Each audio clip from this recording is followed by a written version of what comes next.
आइए आज आप सब सुनेंगे हरितालिका तीज व्रत की कथा। आप सभी माताओं बहनों को हरितालिका तीज व्रत की ढेर सारी शुभकामनाएं। आप सभी के जीवन में भगवान शिव माता पार्वती की कृपा से आप सभी को सभी प्रकार के सुख और समृद्धि की प्राप्ति हो। भगवान शिव माता पार्वती आप सभी के इच्छाओं को पूर्ण करे। हरितालिका तीज का व्रत जो कि हर वर्ष भाद्रपद माह के शुक्ल पक्ष की तृतीया तिथि के दिन इस व्रत को धारण किया जाता है। इस व्रत को खासकर स्त्रियां अपने पति की लंबी आयु के लिए तथा अपने पारिवारिक जीवन की खुशहाली के लिए इस व्रत को धारण करती हैं। वहीं पे कुमारी कन्याएं इस व्रत को मन इच्छित वर की प्राप्ति हेतु धारण करती हैं। यह व्रत भगवान शिव जी को अति प्रिय है। पूर्व समय में इस व्रत को स्वयं माता पार्वती जी ने भगवान शिव को पति रूप में पाने के लिए इस व्रत को धारण किया था। यह व्रत जो कि अखंड सौभाग्य को प्रदान करने वाली तथा सभी प्रकार के मनोरथों को प्रदान करने वाली है। इस व्रत में दिन रात्रि निर्जला रह करके इस व्रत को धारण किया जाता है। इसमें अन्न और जल दोनों का ही त्याग करना पड़ता है। इस दिन जो कि दिन और रात्रि जहाँ तक हो सके जागरण करते हुए समय को व्यतीत करना चाहिए। इससे अनंत फलों की प्राप्ति होती है। तो आइए सुनते हैं हरितालिका तीज व्रत की कथा। तो बोलिए प्रेम से भगवान भोलेनाथ की जय, माता पार्वती की जय। सूत जी कहते हैं कि मंदार की माला से जिन पार्वती जी का केशपाश अलंकृत है और मुंडू की माला से जिन भगवान शिव जी की जटा अलंकृत है, जो पार्वती जी दिव्य वस्त्र धारण की हैं और जो भगवान शिव जी दिगंबर हैं, ऐसे श्री पार्वती जी तथा भगवान शिव जी को मैं प्रणाम करता हूँ। रमणीक कैलाश पर्वत के शिखर पर बैठी हुई श्री पार्वती जी कहती हैं कि हे महेश्वर, हमें कोई गुप्त व्रत या पूजन बतलाइए जो सब धर्मों में सरल हो, जिसमें परिश्रम भी कम करना पड़े लेकिन फल अधिक मिले। हे नाथ, यदि आप मुझ पर प्रसन्न हो तो यह विधान बतलाइए। हे प्रभु, किस तप, व्रत या दान आदि से मध्य और अंत रहित आप जैसे महाप्रभु हमको प्राप्त हुए हैं। श्री शिव जी बोले कि हे देवी सुनो, मैं तुमको एक व्रत जो मेरा सर्वस्व और छिपाने योग्य है, लेकिन तुम्हारे प्रेम से वशीभूत होकर मैं तुम्हें बतलाता हूँ। जैसे नक्षत्रों में चंद्रमा, ग्रहों में सूर्य, वर्णों में ब्राह्मण, देवताओं में विष्णु भगवान, नदियों में गंगा, पुराणों में महाभारत, वेदों में सामवेद और इंद्रियों में मन श्रेष्ठ है। सब पुराण और वेदों का सर्वस्व जिस तरह कहा गया है, मैं तुम्हें एक प्राचीन व्रत बतलाता हूँ। एकाग्र होकर सुनो। जिस व्रत के प्रभाव से तुमने मेरा आधा आसन प्राप्त किया है, वह मैं तुमको बतलाऊंगा, क्योंकि तुम मेरी प्रेयसी हो। भाद्रपद मास में हस्त नक्षत्र से युक्त शुक्ल तृतीया तिथि को उसका अनुष्ठान मात्र करने से स्त्रियां सब पापों से मुक्त हो जाती है। हे देवी, तुमने आज से बहुत दिन पहले हिमालय पर्वत पर इस व्रत को किया था, वह वृतांत मैं तुमसे कहूँगा। पार्वती जी ने पूछा कि हे नाथ, मैंने क्यों यह व्रत किया था, वह सब आपके मुख से मैं सुनना चाहूंगी। भगवान शिव जी कहते हैं कि भारतवर्ष के उत्तर की ओर एक बड़ा रमणीक और पर्वतों में श्रेष्ठ हिमवान नामक पर्वत है। उसके आसपास तरह तरह की भूमियां हैं, तरह तरह के वृक्ष उस पर लगे हुए हैं। नाना प्रकार के पक्षी और अनेक प्रकार के पशु उस पर निवास करते हैं। वहां पहुंचकर गंधर्वों के साथ बहुत से देवता, सिद्धचारण, पक्षीगण सर्वदा प्रसन्न मन से विचरते हैं। वहां पहुंचकर गंधर्व गाते हैं, अप्सराएं नाचती हैं। उस पर्वतराज के कितने ही शिखर ऐसे हैं कि जिसमें स्फटिक, रत्न और वैदुर्य मणि आदि की खानें भरी पड़ी हैं। यह पर्वत ऊंचा तो इतना अधिक है कि मित्र के घर की तरह समझकर आकाश का स्पर्श किए रहता है। उसके समस्त शिखर सदैव हिम से आच्छादित रहते हैं और गंगा जल की ध्वनि सदा सुनाई देती रहती है। हे पार्वती, तुमने बाल्यकाल में उसी पर्वत पर तपस्या की थी। 12 वर्ष तक तुम उल्टी लटक कर केवल धुआं पीकर रही। 64 वर्ष तक सूखे पत्ते खाकर रही। माघ मास में तुम जल में बैठी रहती और वैशाख की दोपहरिया में पंचाग्नि तापती रहती थी। श्रावण के महीने में जल बरसता तो तुम भूखी प्यासी रहकर मैदान में बैठी रहती थी। तुम्हारे पिता इस तरह के कष्ट सहन को देखकर बड़े दुखी हुए। वे चिंता में पड़ गए कि मैं अपनी कन्या किसको दूं। उसी समय नारद जी वहां आ पहुंचे। मुनि श्रेष्ठ नारद जी उस समय तुम्हें देखने को गए थे।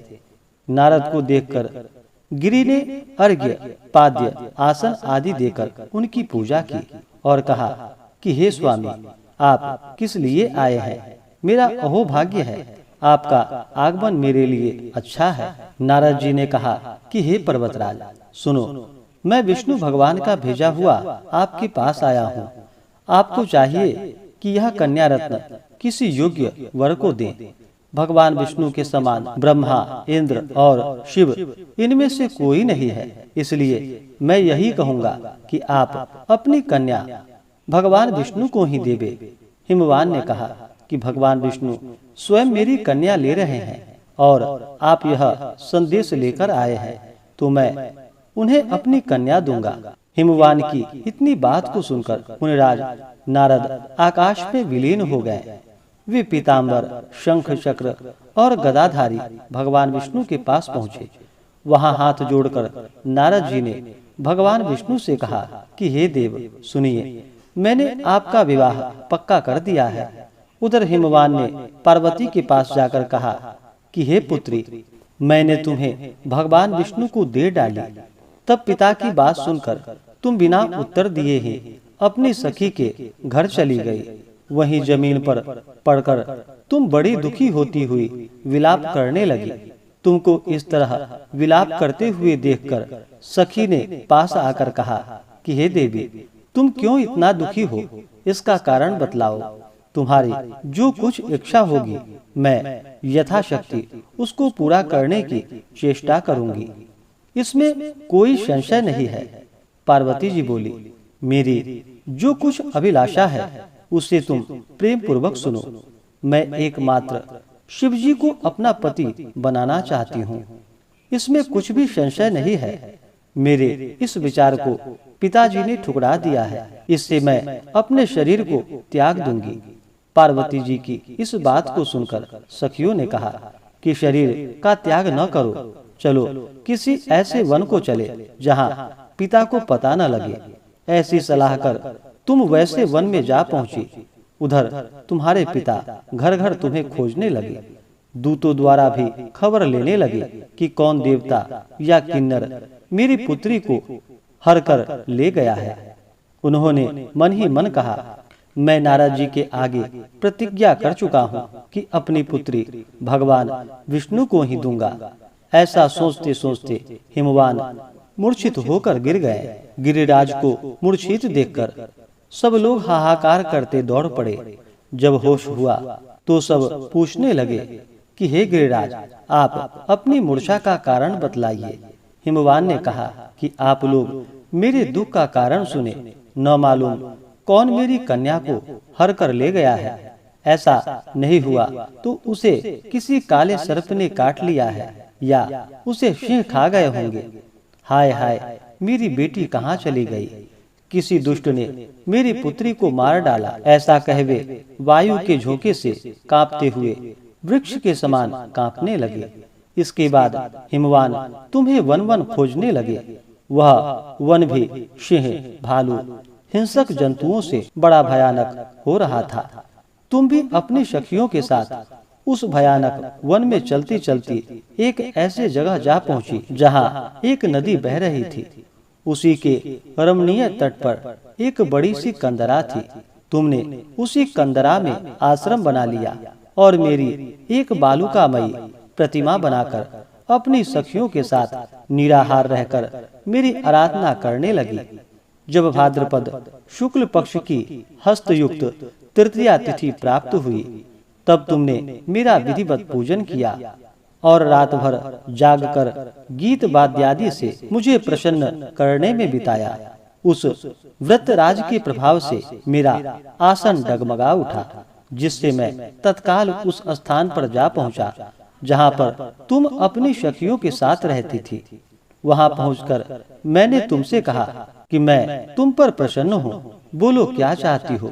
तुमने कहा कि हे मेरे देवता, यदि आप मेरे ऊपर प्रसन्न हैं तो मेरे पति बने।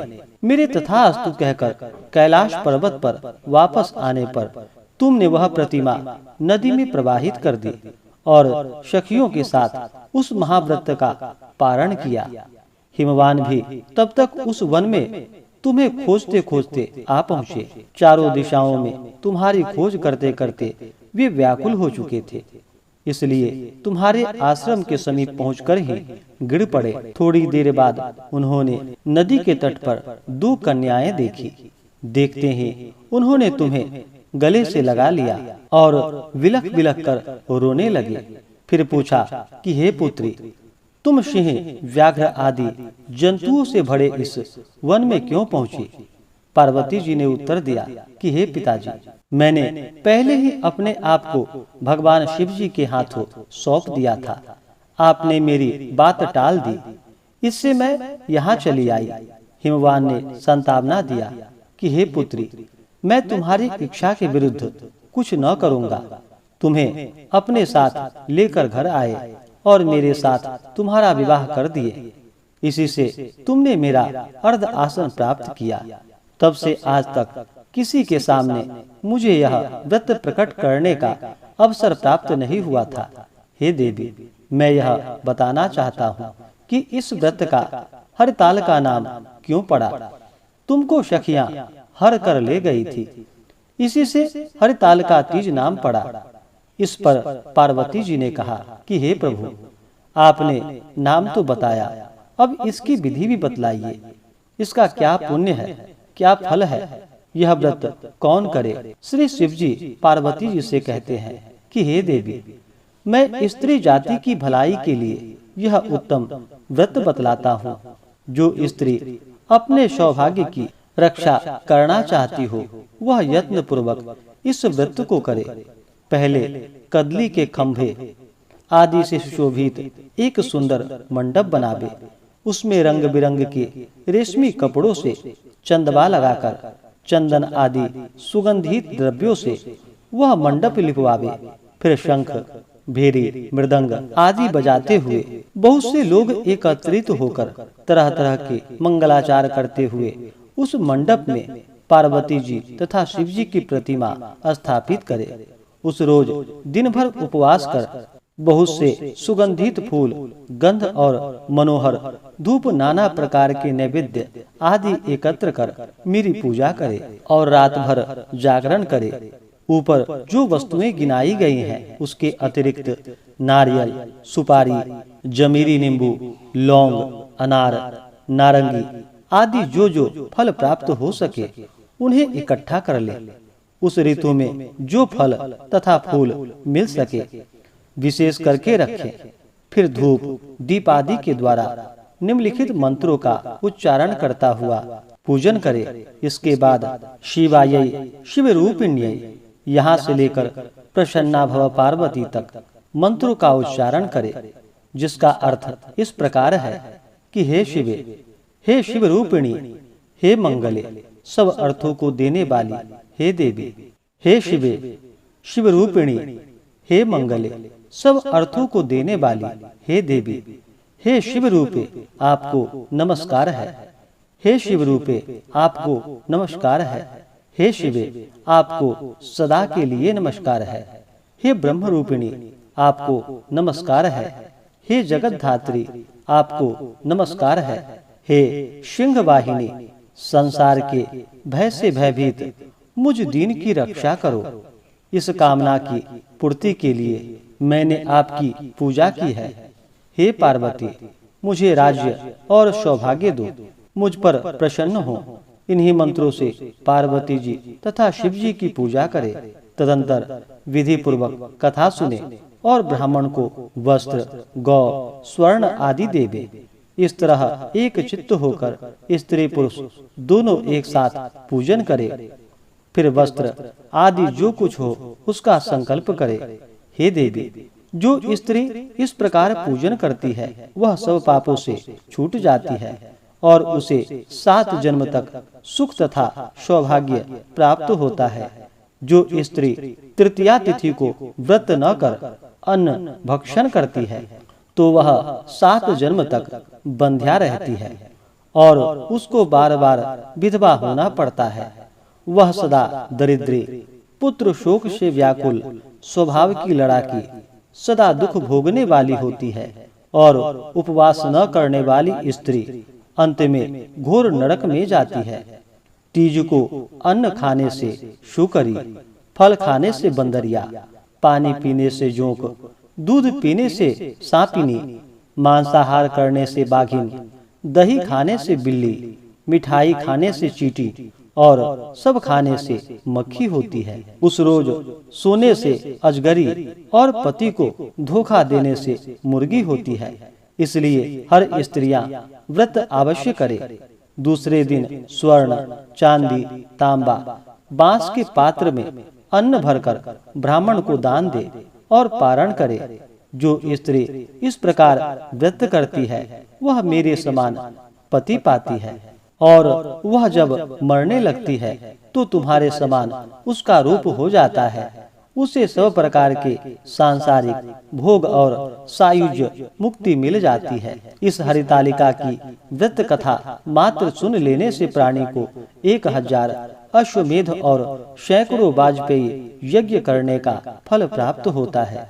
हे देवी, मैंने यह सब व्रतों में उत्तम व्रत बतलाया जिसके करने से प्राणी 100 पापों से छूट जाता है। इसमें कुछ भी संशय नहीं है। तो बोलिए प्रेम से भगवान भोलेनाथ की जय, माता पार्वती की जय। ऐसे ही ज्ञानवर्धक जानकारियाँ प्राप्त करने के लिए हमारे इस चैनल पे अगर आप नए हैं तो चैनल को लाल बटन दबा करके सब्सक्राइब करें, साथ में बेल आइकन घंटी को दबाएं ताकि मेरे वीडियो का नोटिफिकेशन आपको समय से मिलता रहे।